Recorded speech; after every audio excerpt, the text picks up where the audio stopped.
মোহতারাম বুজুর্গ দোস্ত, কোরআনে কারিমে আল্লাহ তাআলা ইরশাদ করেন, আলহামদুলিল্লাহি রাব্বিল আলামিন। সকল প্রশংসা সেই আল্লাহ সুবহানাহু ওয়া তাআলার, যিনি সমস্ত বিশ্ব ব্রহ্মাণ্ডের রব, সৃষ্টিকর্তা, পালনকর্তা। মোহতারাম বুজুর্গ দোস্ত, কোরআনে কারিমের অন্য জায়গায় আল্লাহ তাআলা ইরশাদ করেন, আল্লাহু খালিকু কুল্লি শাই। প্রত্যেকটি জিনিসের সৃষ্টিকর্তা হলেন আল্লাহ তাআলা।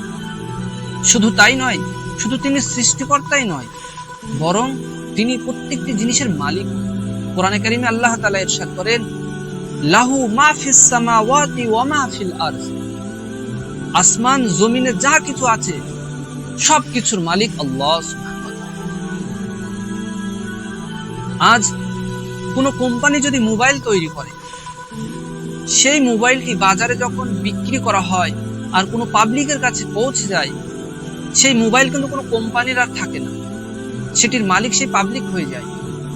কিন্তু আল্লাহ তাআলা বলছেন এই বিষয়টা আলাদা, আমি সমস্ত কিছু সৃষ্টি করেছি এবং সবকিছুর মালিক হলাম আমি। মুহতারাম বুজুর্গ দোস্ত, আল্লাহ তাআলা খালিক, সৃষ্টিকর্তা, তিনি মালিক, তিনি মুদাব্বির, পরিচালনাকারী, কন্ট্রোলার, নিয়ন্ত্রণকারী। আল্লাহ তাআলা বলেন, ইউদাব্বিরুল আমরা মিনাস সামাই ইলাল আরজ। আসমান ও জমিনের সমস্ত বিষয়কে, সকল জিনিসকে তিনি পরিচালনা করেন। কোরআনে কারীমে আল্লাহ তাআলা বলেন, ওয়া ইয়ামসাসকাল্লাহু বিযুররিন ফালা কাশিফা লাহু ইল্লা হুয়া। আল্লাহ যদি তোমাকে কোনো রকম অকল্যাণ করতে চায়, তোমার কোনো ক্ষতি করতে চায়, তো পৃথিবীতে কেউ নেই যে তোমার সেই ক্ষতি থেকে, তোমার সেই অকল্যাণ থেকে বাঁচাবে। ওয়া ইন ইউরিদিকা বিখাইরিন ফালা রাদ্দা লিফাজলিহি। আর যদি আল্লাহ তোমার সঙ্গে কোনো মঙ্গল করতে চান, তো পৃথিবীর কোনো শক্তি নেই, পৃথিবীর কোনো মানুষ নেই যে তোমার সেই আল্লাহর কল্যাণ থেকে তোমাকে বঞ্চিত করবে। মুহতারাম বুজুর্গ দোস্ত, তো আল্লাহ খালিক, তিনি সৃষ্টিকর্তা, আল্লাহ মালিক, আল্লাহ মুদাব্বির, কন্ট্রোলার, নিয়ন্ত্রণকারী, পরিচালনাকারী। আল্লাহরই হাতে রয়েছে সমস্ত নিয়ামত, আল্লাহরই হাতে রয়েছে আমার আপনার জীবন ও মৃত্যু। আল্লাহ আমাদের রিজিক দান করেন, আল্লাহ আমাদেরকে সমস্ত রকমের রোগ দিয়ে থাকেন, আবার তিনি শিফা করার, সুস্থতার মালিক। তিনি মানুষদের সন্তান দিয়ে থাকেন, তিনি সকল জিনিসকে তিনি নিয়ন্ত্রণ করেন। আকাশের বড় বড় নক্ষত্র থেকে শুরু করে পাহাড় পর্বত, সামান্য একটু বালুকণা পর্যন্ত তিনি নিয়ন্ত্রণ করেন। এজন্য আল্লাহ তাআলা হুজুর সাল্লাল্লাহু আলাইহি ওয়াসাল্লামকে সম্বোধন করে বলছেন, কুল আগায়রাল্লাহি আবগি রাব্বা ওয়া হুয়া রাব্বু কুল্লি শাই। হে নবী, আপনি বলে দিন, আমি কি আল্লাহকে ছেড়ে দিয়ে অন্য কাউকে রব বলে স্বীকার করব, অন্য কাউকে স্রষ্টা বলে স্বীকার করব? অথচ এক আল্লাহ, তিনি সমস্ত জগতের সবকিছুর তিনি সৃষ্টিকর্তা। মুহতারাম বুজুর্গ দোস্ত, এতক্ষণ পর্যন্ত যা কিছু বললাম, এগুলো ছিল কোরআনে কারীমের দাবি, যে ইসলামের দাবি হলো যে সৃষ্টিকর্তা এক, স্রষ্টা, খালিক, মালিক, সমস্ত কিছুর পরিচালনাকারী এক আল্লাহ সুবহানাহু ওয়া তাআলা। এবার কোরআনে কারীমের হাজারো এরকম দলিল আছে যে এই কথার পিছনে তার দলিল রয়েছে। কোরআনে কারীম শুধু বলছে না যে সৃষ্টিকর্তা এক, খালিক একজন, বরং এই কথাগুলো বলার পরে, এই দাবিগুলো বলার পরেও ইসলাম দলিল দিচ্ছে, এর পিছনে দলিল রয়েছে। কোরআনে কারীমে এরকম বহু দলিল রয়েছে। কিছু দলিল আছে যেগুলোকে আমাদের বুঝতে গেলে আমাদেরকে আরো স্টাডি করতে হবে, আমাদেরকে রিসার্চ করতে হবে, তারপর আমরা সেগুলো বুঝতে পারবো। আর কিছু দলিল এরকম রয়েছে যে সকল সর্বসাধারণ কমন সেন্স দিয়ে, সাধারণ জ্ঞান দিয়ে যদি সেগুলোকে বোঝার চেষ্টা করে, তো বুঝতে পারবে যে এই বিশ্ব ব্রহ্মাণ্ডের সৃষ্টিকর্তা একমাত্র আল্লাহ তাআলা। তো এই ধরনের কিছু দলিল আমি আপনাদের সম্মুখে পেশ করছি। কোরআনে কারীমে আল্লাহ তাআলা বলেন, লাউ কানা ফীহিমা আলিহাতুন ইল্লাল্লাহ লাফাসাদাতা। যদি আসমান ও জমিনে আল্লাহ ছাড়া আরো অন্যান্য সৃষ্টিকর্তা থাকতো, তাহলে এই জমিন ও আসমান ধ্বংস হয়ে যেত। আল্লাহ ছাড়া যদি আসমান জমিনে আরো অন্যান্য সৃষ্টিকর্তা যদি থাকতো, তাহলে এই আসমান জমিন সবকিছু ধ্বংস হয়ে যেত।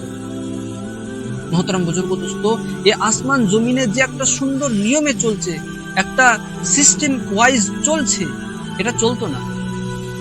আমরা উদাহরণ দিলে বুঝতে পারি যে একটা সামান্য গাড়ি, সেখানে যদি একটা ড্রাইভারের পরিবর্তে যদি দুটো কিংবা আরো বেশি ড্রাইভার সেই গাড়িতে রাখা হয়, তাহলে সেই গাড়িটির কি অবস্থা হতে পারে? কি অবস্থা হতে পারে একটু ভাবুন। একজন ড্রাইভার বলবে আমি স্পিডে চলবো, একজন ড্রাইভার বলবে আমি স্লো চলবো, একজন বলবে যে আমি না একটু বাম দিক দিয়ে চলবো, একজন বলবে না আমি মাঝখান দিয়ে চলবো, একজন বলবে না আমি একটু দাঁড়িয়ে যাই, একজন বলবে না আমি আগে গিয়ে দাঁড়াবো। তো সে কখনোই সেই গাড়ি সুষ্ঠুভাবে তার ডেস্টিনেশন, তার গন্তব্যস্থলে পৌঁছাতে পারবে না, সে গাড়ি অ্যাক্সিডেন্ট করবে। মহতরম বুজুর্গ দোস্ত, ঠিক এইরকম ভাবে আল্লাহ তাআলা আমাদেরকে বোঝাতে চাচ্ছেন যে এই বিশ্ব জগতের যদি এক স্রষ্টার পরিবর্তে আরো স্রষ্টা থাকতো, তাহলে এই সমস্ত যে সিস্টেম আছে, সিস্টেমে আসমান জমিনের প্রত্যেকটি কাজ হচ্ছে, এটা শেষ হয়ে যেত, এটা শেষ হয়ে যেত। এবার আপনি বলুন, এই বিষয়টি সাধারণ সেন্স দিয়ে কি বোঝা যায় না?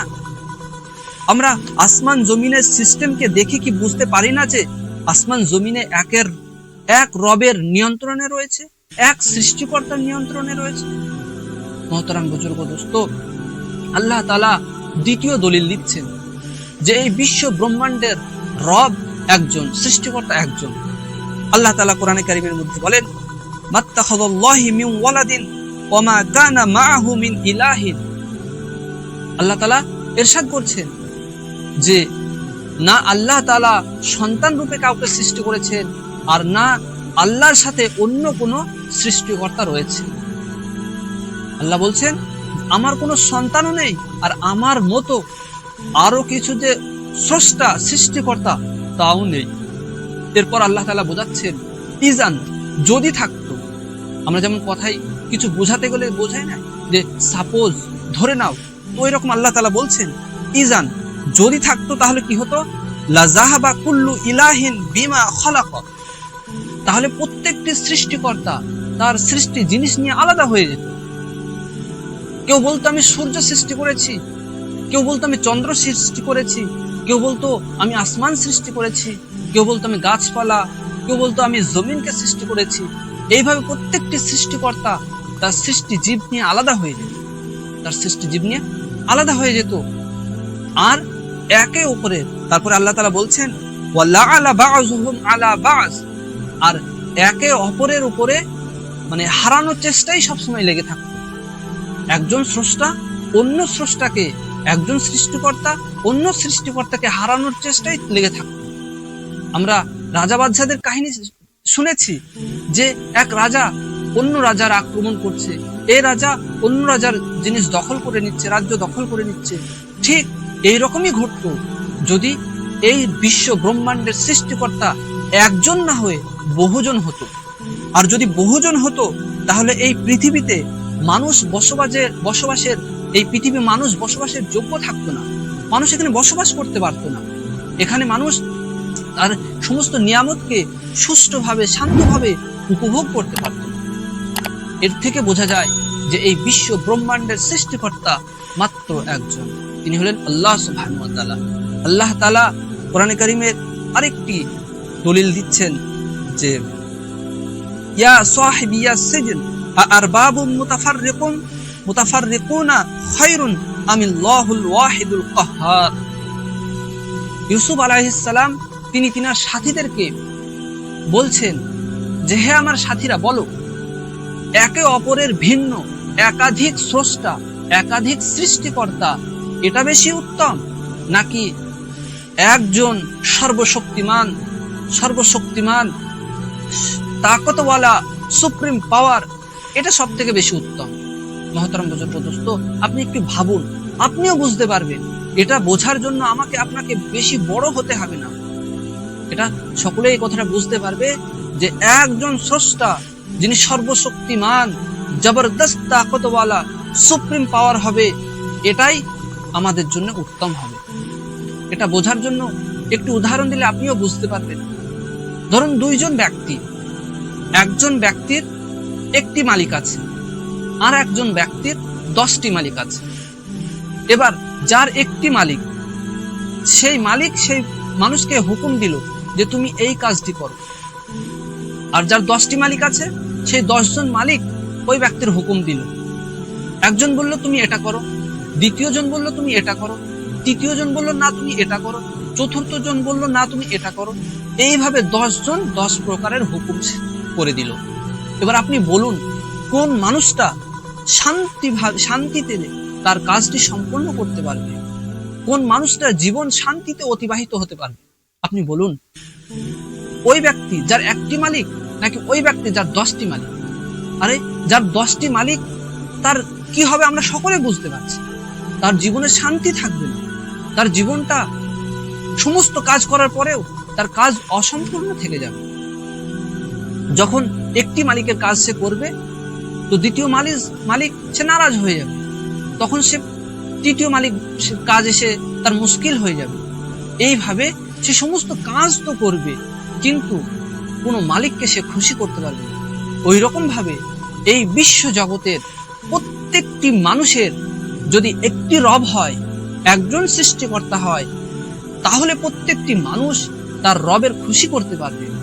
আর নইলে কোনো মানুষ সারা জীবন তার রবের হুকুম মানার পরেও তার রব তার প্রতি কি হবে না, সন্তুষ্ট হবে না। যার কারণবশত সে জীবনের সমস্ত সময় পেরিয়ে যাওয়ার পরেও, সমস্ত হুকুম মানার পরেও তার জীবন ব্যর্থতা চলে আসবে, তার জীবন ব্যর্থ হয়ে যাবে। মহতরম বুজুর্গ দোস্ত, তো এই সমস্ত দলিল দিয়ে, এই সমস্ত প্রমাণ দিয়ে কোরআনে কারীম আল্লাহ তাআলা আমাদেরকে এটাই বোঝাতে চাচ্ছেন যে এই বিশ্ব জগতের সৃষ্টিকর্তা এক, অদ্বিতীয়। বহু সৃষ্টিকর্তা বা একের অধিক সৃষ্টিকর্তা থাকলে এই পৃথিবীর এই নিজাম, এই সুন্দর সিস্টেম, এটা এইরকম বজায় থাকতো না। ওই জন্য মহতরম বুজুর্গ দোস্ত, আমরা যখন বুঝতে পারলাম যে সৃষ্টিকর্তা যখন এক, আমাদের মালিক যখন এক, আমাদের সমস্ত জিনিসের যিনি পরিচালনা করছেন তিনি যখন এক, আমাদের রিজিকের মালিক তিনি যখন এক, তখন সকল ইবাদত, সকল উপাসনা তিনারই হতে হবে, তিনারই হতে হবে। কোরআনে কারিমে আল্লাহ তাআলা ইরশাদ করেন, ওয়া'বুদুল্লাহ ওয়ালা তুশরিকু বিহি শাইআ, তোমরা এক আল্লাহ তাআলার ইবাদত করো, তারই উপাসনা করো। ওয়ালা তুশরিকু বিহি শাইআ, আর তার সাথে কাউকে শরীক করো না। আল্লাহ তাআলা কোরআনে কারিমে বলছেন যে কুল, হে নবী আপনি বলে দিন, ইন্না সলাতি ওয়া নুসুকি ওয়া মাহইয়ায়া ওয়া মামাতি লিল্লাহি রাব্বিল আলামিন। হে নবী আপনি বলে দিন, আমার নামাজ, আমার কুরবানি, আমার জীবন, আমার মৃত্যু, এসব কিছু আল্লাহর জন্য, ওই আল্লাহর জন্য যিনি সমস্ত বিশ্ব ব্রহ্মাণ্ডের রব, পালনকর্তা, সৃষ্টিকর্তা।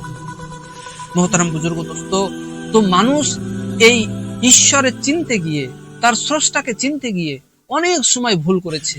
কোরআনে কারিমের মধ্যে অনেক এই ধরনের ঘটনা, এই ধরনের কথা বলা রয়েছে যে কখনো তো মানুষ স্রষ্টাকে বাদ দিয়ে, যে নবী রসুল যাকে দূত বলা হয়, আল্লাহর পক্ষ থেকে যে সমস্ত দূতকে মানুষের সঠিক পথ দেখানোর জন্য পাঠানো হয়, তো ওই সমস্ত মানুষদেরকে মানুষ ইবাদত করতে শুরু করেছে, উপাসনা করেছে। অনেক সময় মানুষ ফেরেশতাদেরকে উপাসনা করেছে, অনেক সময় মানুষ আল্লাহকে ছেড়ে দিয়ে চন্দ্র, সূর্য, এই সমস্ত মূর্তিকে পূজা করেছে। তো মানুষ ঈশ্বর চিনতে গিয়ে, স্রষ্টাকে চিনতে গিয়ে অনেক সময় ভুল করেছে। তবে সঠিক কথা হলো, আপনি চাই নবী কেন, আপনি চাই নবী হোক, চাই ফেরেশতা হোক, চাই চন্দ্র, সূর্য, যা যে কাউকে আপনি ইবাদত করুন না কেন, উপাসনা করুন না কেন, সেগুলো দেখা হবে না। শুধু এটাই দেখা হবে যে তুমি আল্লাহকে বাদ দিয়ে অন্য কাউকে উপাসনা করেছো। তো এরই প্রতিফল হিসেবে আপনার সেই শেষ দিনে, শেষ বিচারের দিনে আপনার সমস্ত আমলকে সেদিনকে বরবাদ করে দেয়া হবে, সেদিন বেকার বলে ঘোষণা করে দেয়া হবে। মহতারাম বুজুর্গ দোস্ত, এই জন্য যখন আল্লাহ এক, সৃষ্টিকর্তা এক, মালিক এক, সবকিছুর নিয়ন্ত্রণকারী এক, তখন ইবাদত, উপাসনা, সমস্ত কিছু বন্দনা তিনারই জন্য হওয়া উচিত। আল্লাহ তাআলা আমাদের সকলকে তিনার ইবাদত করে, তিনার উপাসনা করে আমাদের এই জীবনকে সুন্দরভাবে শান্তিতে অতিবাহিত করার তৌফিক দান করুন। ওয়া আখির দাওয়ানা আনিল হামদুলিল্লাহি রাব্বিল আলামিন।